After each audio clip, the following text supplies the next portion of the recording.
everyone. Thank you for clicking my channel. My name is Emma and I am the book genre queen. So last time, if you recall, was my TBR where I picked the books that I'm going to be reading for February. So if you want to go ahead and click on my channel and listen to that or watch that before you watch this one, much appreciated. And if you want to subscribe because you certainly love my videos, that would be amazing too.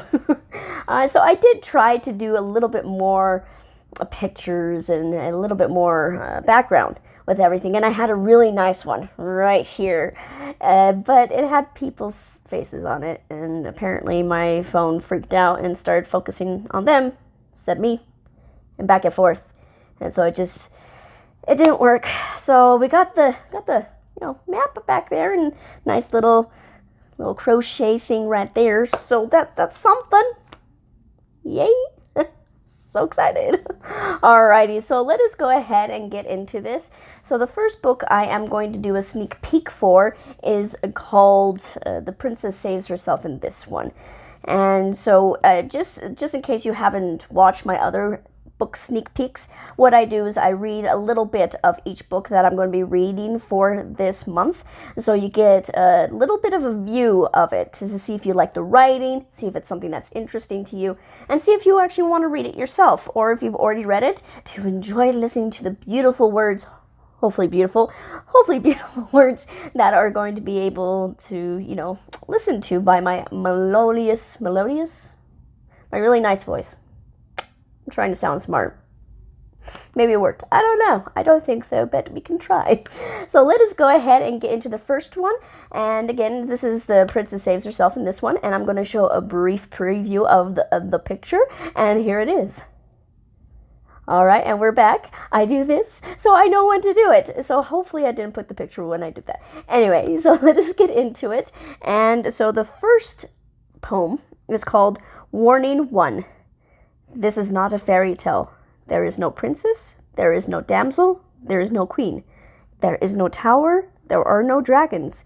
There is simply a girl, faced with the difficult task of learning to believe in herself. Warning number 2. Happy ending ahead. Super long poem. Next one, and this will be the last one. Here lie the raw, unpolished, and mostly disjointed pieces of my soul. So I hope that gave you a little bit of a sneak peek of her poetry, and hopefully it has interested you to read more of the book, and hopefully you read it with me if you enjoyed what you heard. So let's go ahead and get to the next one. And the next one is called A Great Goddesses, and I believe it's stories or something like that, stories of myths and monsters. It's not the exact title of it, so I do apologize that I don't have the exact title. I tried to look it on my Kindle, and every time I open it, it just says Greek Goddesses, so it doesn't help me much. So let us go ahead and get into it. And this poem is called Euronome, the Mother of All Things. If you're a Greek master, please forgive me. All right, let us continue. This is a lesser-known story. This is a Genesis entirely women whispered. In the shadows, when we meet in secret, plotting escapes from unwanted marriages to untangled, darker, devil-deemed desires. They murmur, in the beginning of everything, from the bones of chaos, rose a girl who built the universe, the stars, the planets, all because she was looking for a place to dance. And she waltzed the earth awake, and the rhythm of her feet fermented the stars alive. The synchronized sorcery of her fingers brought the solar system to life, and the flow of her arms looped around the sun and commanded him to open his eyes. But of course, the rest of the tale is broken too. This is the story told in hushed tones. It is the version of the tale they do not want you to know. After all, what is more powerful than women who know all about the blessed fires inside them that grow? Well, that has fancy writing. I like fancy writing. It makes me feel smart. So I like that one. I hope you enjoyed that one too. So if you enjoyed that little poem right there and it inspires you to read that one, go ahead and leave a comment below, and hopefully you enjoy that one. All right. And just in case I forgot the picture of that, here's the picture. And there it goes. If I did remember it, I remembered it, and I forgot, I remembered it. So there we go. And the next one I'm going to be reading is not a poetry book, so it's going to be a little bit longer. And it's called A Starless Sea, and it is by Erin Morgenstern. If you've ever read The Night Circus, that is Erin Morgenstern. She has a very lyrical, kind of mystical way of writing that I really enjoy, because I did read The Night Circus and I really enjoyed The Night Circus. I thought it was very circusy.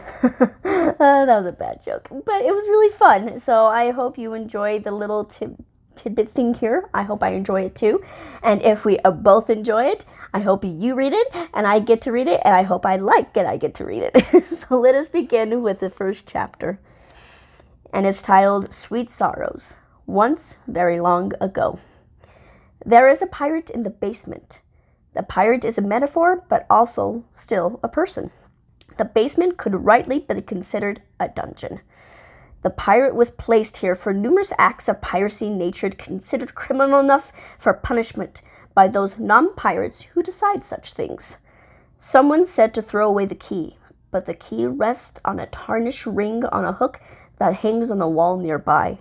Close enough to see from behind the bars, freedom, kept in sight but just out of reach, left as a reminder to the prisoner. No one remembers that now on the key side of the bars, the careful psychological design forgotten, distilled into habit and convenience. The pirate literalizes this but withholds comment.